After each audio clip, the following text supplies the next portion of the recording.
आज एक नई कहानी के साथ नीतेश गौर का नमस्कार। यदि आपने चैनल को सब्सक्राइब नहीं किया है तो सब्सक्राइब करें। आज की कहानी है पूर्वाग्रह। एक राजा को अपनी प्रजा के दुख दर्द की बड़ी चिंता रहती थी। उसकी आदत थी कि वह भेष बदलकर लोगों का हाल चाल लिया करता था। एक दिन अपने मंत्री के साथ घूमते हुए नगर के किनारे पर पहुंचा तो देखा एक आदमी रास्ते में गिरा पड़ा है। लोग उसके पास से गुजरते हुए निकल रहे हैं। उसकी ओर देखते और मुंह फेर कर निकल जाते। राजा को बड़ा दुख हुआ कि उसके राज्य के लोग कितने संवेदनहीन हैं। राजा उसके पास गया और उसने उसको हिलाकर देखा तो वह मर चुका था। लोग उसके पास से निकल रहे थे। राजा ने लोगों को पुकारा, लेकिन कोई भी उसके पास नहीं आया, क्योंकि वे राजा को पहचान ही न सके। राजा ने वहां रह रहे लोगों से पूछा, क्या बात है? ये मनुष्य कब से यहां पड़ा हुआ है? इसको उठाना तो दूर, लोग इसकी ओर देखना भी नहीं चाहते हैं। वहां के स्थानीय लोगों ने कहा, महाशय, लगता है आप परदेसी हो, तभी यहां किसी के बारे में नहीं जानते। यह बहुत बुरा और पापी मनुष्य है। राजा ने कहा, तो क्या ये मनुष्य नहीं है? तब उन लोगों ने बताया कि वह हर बुरा काम करता था। संसार की सभी बुरी आदतें थीं उसमें। राजा बोला, वह मर चुका है। लोगों ने कहा, अच्छा हुआ जो मर गया, धरती का बोझ कम हो गया।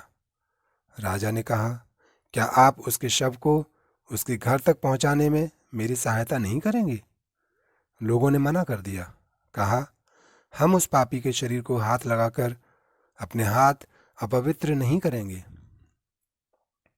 उस आदमी के शव को राजा और मंत्री ने उठाकर उसके घर पहुंचा दिया और उसकी पत्नी को लोगों के इस व्यवहार के बारे में बताया। उसकी पत्नी अपने पति के शव को देखकर विलाप करने लगी और कहने लगी, मेरे पति बहुत भले मनुष्य थे, कभी किसी का बुरा नहीं किया, सदैव दूसरों का भला सोचते थे और सदा दूसरों की सेवा में लगे रहते थे। भगवान उनकी आत्मा को शांति दे। उसकी पत्नी के मुख से उसकी प्रशंसा सुनकर राजा को बहुत आश्चर्य हुआ। वह कहने लगा, यह कैसे हो सकता है? लोग तो इसकी बुराई कर रहे थे, और तो और इसके शव को हाथ तक लगाने को भी तैयार न थे। उसकी पत्नी ने कहा, मुझे भी लोगों से यही उम्मीद थी। वास्तविकता यह है कि मेरा पति प्रतिदिन नगर की मधुशालाओं में जाता, दारू खरीदता और घर लाकर नालियों में बहा देता और कहता कि चलो, कुछ तो पापों का बोझ इंसानों से अच्छा हल्का हुआ। और रात में इसी प्रकार एक वेश्या के पास जाता और उसको एक रात की पूरी कीमत देता और कहता कि अपना दरवाजा बंद कर ले, कोई तेरे पास ना आए। घर आकर कहता, ईश्वर की बड़ी कृपा है जो आज उस औरत और नवयुवकों के पापों का मैंने कुछ बोझ हल्का कर दिया। लोग उसको उन जगहों पर जाता देखते थे और उनके बारे में बहुत सारी बातें किया करते थे। मैं उनसे ये सब करने के लिए मना करती थी। समाज में बदनामी होती थी। मैं अपने पति से सदा कहती, याद रखो, जिस दिन तुम मर गए लोग तुम्हें देखने तक नहीं आएंगे, न तुम्हारी अर्थी को कंधा देने आएंगे। वह हंसते और मुझसे कहते कि घबराओ मत, तुम देखोगी कि मेरी अर्थी को राजा उठाएगा और मुझे कंधा देगा।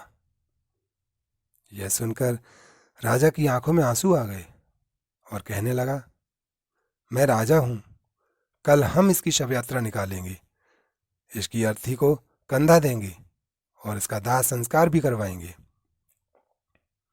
जब उसका दाह संस्कार हुआ तो उसकी शव यात्रा में राजा के साथ पूरा नगर था। दोस्तों, किसी के बारे में कोई धारणा बनाने से पहले उसके बारे में पूरी जानकारी होनी चाहिए। यह जरूरी तो नहीं कि जो जैसा दिखता है वैसा ही हो। यदि आपको मेरी कहानी पसंद आई हो तो इसे लाइक और शेयर अवश्य करें तथा मेरे चैनल को सब्सक्राइब करें, जिससे आपको नई नई कहानियाँ सुनने और देखने को मिलती रहें। धन्यवाद।